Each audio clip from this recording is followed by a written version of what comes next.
నమో తస్స భగవతో అర్హతో సమ్మా సంబుద్ధస్స. ఈరోజు మనం సారిపుత్రుడు అర్హంతుడు అవ్వడానికి భగవానుడు చెప్పిన ఉపదేశం గురించి చెప్పుకుందాం.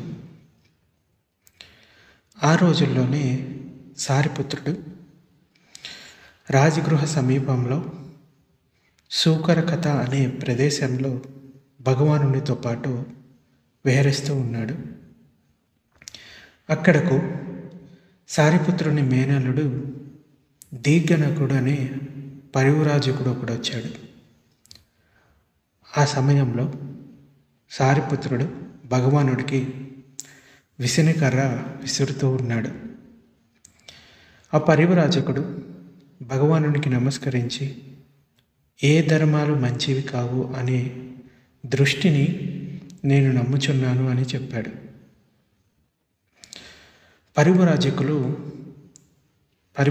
అంటే వేరు వేరు మత సాంప్రదాయాలను పాటించేవాళ్ళు. వాళ్ళని తైర్దికులు అని పిలుస్తారు, పరివ్రాజకులు అని పిలుస్తారు. ఇటు గృహస్థ జీవితం కాదు, ఇటు పూర్తిగా భిక్షు జీవితం కాదు, ఇలా సన్యాసం బాటలో ఉంటారు. వారిని పరివ్రాజకులు అంటారు. అయితే ఈ పరివ్రాజకులు తమ ఇష్టం ప్రకారం మేము అన్ని ధర్మాలను ఇష్టపడతాం ఇలాగూ అంటారు, మాకు అన్ని ధర్మాలు నచ్చవు అంటారు, మేము కొన్ని ధర్మాలను ఇష్టపడతాం కొన్నిటిని ఇష్టపడం అనే దృష్టికోణాలను అంగీకరిస్తారు అని భగవానుడు తెలిపాడు. అవి ఉపాదానాన్ని వదిలించేవి కాదు అని చెప్తూ భగవానుడు ఆయా దర్శనాలను ఎలా వదిలివేయాలో వివరించాడు. ఆ తర్వాత భగవానుడు పటి సంహిత జ్ఞానాన్ని కూడా చెప్తాడు.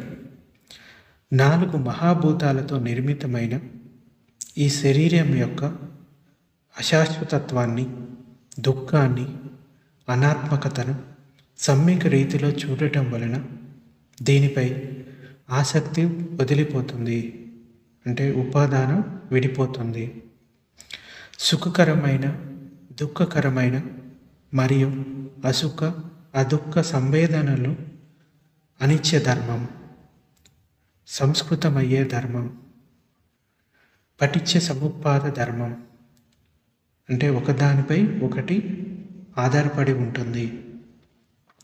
అవిద్య కారణంగా సంస్కారాలు ఏర్పడతాయి, సంస్కారాల కారణంగా విజ్ఞానం ఏర్పడుతుంది, విజ్ఞానం కారణంగా నామరూపాల కారణంగా 6 ఆయతనాలు, 6 ఆయతనాల కారణంగా స్పర్శ కారణంగా వేదన కారణంగా తృష్ణ కారణంగా ఉపాదానం. ఇలా ఒకదానిపై ఒకటి ఆధారపడి ఉంది. ఒక ధర్మం ఉండడం వలన ఇంకొక ధర్మం అనేది ఏర్పడింది. కార్యకారణ సిద్ధాంతం అంటారు. ఇది కూడా అనిత్యమైనదే. క్షయధర్మం, విరాగ ధర్మం, నిరోధ ధర్మం ఇది తెలుసుకోవడం వలన ఆర్య శ్రావకుడు వాటి నుండి నిర్వేదాన్ని పొందుతాడు. నిర్వేదాన్ని పొంది విరక్తుడవుతాడు, విరాగాన్ని పొంది విముక్తుడవుతాడు. విముక్తుడైన తర్వాత నేను విముక్తుడనయ్యాను అనే జ్ఞానం కలుగుతుంది. ఆ తరువాత అతనికి తెలిసి వస్తుంది, నా జన్మ సమాప్తమయ్యింది, బ్రహ్మచర్యం పూర్తయింది, అంటే ప్రపంచ జీవితం ఫలించింది అని అర్థం. ఏది చేయాలో అది చేశాను, దీని తర్వాత ఇక్కడికి రానవసరం లేదు అని ఈ విధంగా విముక్తమైన భిక్షువు ఎవరితోనూ వాదించడు, వివాదం పెట్టుకోడు.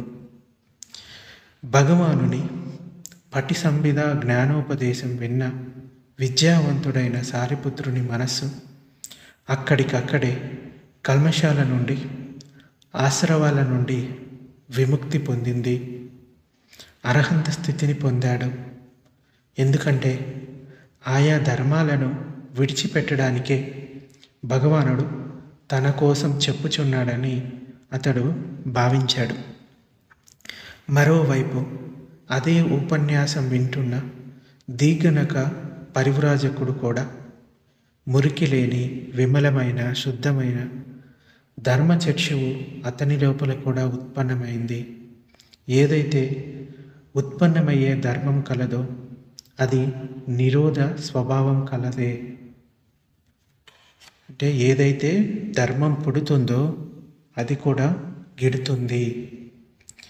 4 ఆర్య సత్యాల జ్ఞానం అతడికి కూడా కలిగింది. ఇదంతా ఎలా ఉందంటే, దీగనక పరివ్రాజకునికి ఆహారం పెడితే అతడు తింటూ ఉంటే ఆ తినడం చూసిన సారిపుత్రునికి ఆకలి తీరినట్టు ఉంటుంది.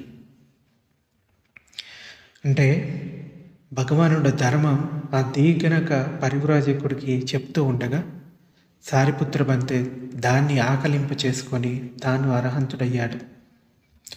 భగవానుడు ఈ ఉపదేశం తన కోసమే ఇచ్చాడు అని భావిస్తూ సారిపుత్రుడు పులికించిపోయాడు. సారిపుత్రుడు ప్రవజ్య తీసుకున్న తర్వాత 15 రోజుల పాటు శ్రోతాపన్న స్థితిలో ఉండిపోయాడు. అతను అర్హంత స్థితి పొందడానికి మొగ్గలాయనుడి కంటే ఎక్కువ సమయం తీసుకున్నాడు. ఎందుకంటే ఒక పేదవాడు ఎక్కడికో వెళ్ళవలసి వచ్చినప్పుడు అతను వెంటనే సిద్ధమై బయలుదేరుతాడు. కానీ ఒక రాజు ఎక్కడికైనా వెళ్ళవలసి వచ్చినప్పుడు అతనితో పాటు గుర్రాలు, ఏనుగులు, అంగరక్షకులు ఇలా సమస్తం సిద్ధం చేసుకోవాలి. అలాగే తన మునుపటి జన్మల్లో సారిపుత్ర బంతే ఇలా కోరుకుంటాడు, అంటే సంకల్పం చేసుకుంటాడు. నేను సంఘంలో భగవానుని తర్వాత మొదటి స్థానాన్ని పొందాలి అని సంకల్పించుకున్నాడు. దానికోసం ఎక్కువ కృషి, ఎక్కువ స్థిరత్వం, ఎక్కువ శౌర్యం, ఎక్కువ నిరంతరత, ఎక్కువ సమయం అవసరం అవుతుంది. ఉత్తమ ఫలితాల కోసం ఎక్కువ కృషి, ఎక్కువ సమయం అవసరం అవుతుంది కదా. కల్మషాలన్నిటినీ నిర్మూలించుకొని వారు పొందిన విముక్తిని అట్ట విముక్కాలని అంటారు. ప్రజ్ఞా విముక్తి ద్వారా అర్హంతులయ్యారని చెప్తారు. అయినప్పటికీ వారిద్దరూ అర్హంతులైన విధానాన్ని 2గా విభజించి చెప్తారు. సారిపుత్రునిది నిదానంగానే అయిన సుఖపటిపద అని, మొగ్గలానుడిది కిప్పబ్జ్ఞ అంటే వేగంగా చొచ్చుకుపోయే ప్రజ్ఞ, అంటే త్వరగా చేరుకోగలిగినది కానీ కష్టతరమైంది కనుక దుఃఖ పటిపద అని అంటారు. సో వీరిరువురు కూడా అగ్రశ్రావకులుగా పిలువబడ్డారు. మామూలు భిక్షువులుగా ఉండడానికి, అగ్రశ్రావకులుగా ఉండడానికి చాలా తేడా ఉంటుంది. అగ్రశ్రావకులు అవ్వాలి అంటే వాళ్ళు ఇంకా అర్హంతుల కన్నా కూడా ఎక్కువ జన్మలు కృషి చేయాల్సి ఉంటుంది. ఎందుకంటే వాళ్ళ ఎబిలిటీస్ని పెంచుకోవడానికి. బుద్ధ అవ్వాలంటే ఇంకా ఎక్కువ, అగ్రశ్రావకులు అవ్వాలంటే కొంచెం బుద్ధ కన్నా తక్కువ, అర్హంతుడు అవ్వాలి అంటే వాళ్ళు కొంత, అది కూడా తక్కువేం కాదు. అర్హంతుడు అవ్వాలి అంటే కూడా ఎన్నో జన్మలు తనని తాను పరిపూర్ణం చేసుకోవాల్సి ఉంటుంది. ఈ విధంగా వారిరువురు కూడా అర్హంతులు అయ్యారనమాట. ఒకరేమో 7 రోజులకి, ఇంకొకరు 15 రోజులకి. ఇలా భగవానుడు చెప్పిన ధర్మాన్ని మనం వింటున్నప్పుడు సారిపుత్రుడు ఏ విధంగా అయితే వేరే వారికి చెప్తున్నప్పుడు అనుభూతి చెందాడో, మనం కూడా ఈ ధర్మాన్ని వింటున్నప్పుడు, చదువుతున్నప్పుడు భగవానుడు ఈ ఉపదేశం నా కోసమే చెప్పాడు అన్నట్లుగా భగవానుడి ఉపదేశాలు ఉంటాయి. మనల్ని మనం మార్చుకోవడానికి, మన విముక్తిని పొందడానికి ఇది ఒక్కటే మార్గం ఉంది. వేరే మార్గం ఇంకేదీ లేదు. ఈ పఠించే సముపాద ధర్మాల్ని అనుభూతిపూర్వకంగా ఎవరైతే తెలుసుకుంటారో, ఒక కారణం చేత ఇంకొకటి ఏర్పడింది. అవిద్య వల్ల సంస్కారాలు ఏర్పడ్డాయి. అవిద్య తొలగిపోతే సంస్కారాలు ఉండవు. సంస్కారాలు లేకపోతే విజ్ఞానం ఉండదు, కాన్షియస్నెస్ ఉండదు. అది లేకపోతే, ఆ విజ్ఞానం లేకపోతే ఈ నామరూపాలు ఉండవు. నామరూపాలు అంటే శరీరం, మనసు. సో ఒక కారణం చేత ఇంకొకటి ఏర్పడింది, అంతేగాని ఇంకెవరో మనల్ని నడిపిస్తున్నారు, ఇంకెవరో తలరాతని రాసి పెట్టారు, ఇది శాశ్వతంగా ఉంటుంది ఆత్మ అనేది, ఇటువంటి దృష్టి ఉంది అంటే వాళ్ళు దాని నుంచి బయటపడడం కష్టం. దానిని సత్కాయ దృష్టి అంటాడు భగవానుడు. ఈ కాయం శాశ్వతమని నమ్ముతాడనమాట. ఆత్మ అనేది శాశ్వతమని నమ్మేదాన్ని సత్కాయ దృష్టి అంటాడు. అది సమ్యక్ దృష్టి కాదు. సమ్యక్ దృష్టి అంటే ఉన్నది ఉన్నట్లుగా చూస్తాడు. ఈ శరీరాన్ని ఉన్నది ఉన్నట్లుగా చూస్తాడు, మనస్సుని కూడా ఉన్నది ఉన్నట్లుగా చూస్తాడు. అప్పుడు సమ్యక్ దృష్టి అనేది ఏర్పడుతుంది. కేవలం మన ప్రయత్నం చేస్తూ పోవాలి, ఫలితాలు ఆ టైంకి వస్తూ ఉంటాయి. సో ఇది విరాగానికి కానీ రాగం కోసం కాదు. ఈ ధర్మం అన్నది మన లోపల విరాగం, నిరోధాన్ని తెచ్చుకోవాలి మనసు పట్ల, శరీరం పట్ల. అప్పుడు ఈ సాధన చేయడం ఇంకా ఈజీ అవుతుంది. అంటే ఏ విషయం పట్ల కూడా ఉపాదానం చెందకూడదు. అన్ని విషయాల పట్ల ఉపాదానాన్ని వదిలిపెట్టాలి. అప్పుడు మనం దుఃఖం నుంచి బయటపడతాం. ఎంతెంత ఉపాదానం ఉంటే అంతంత దుఃఖం.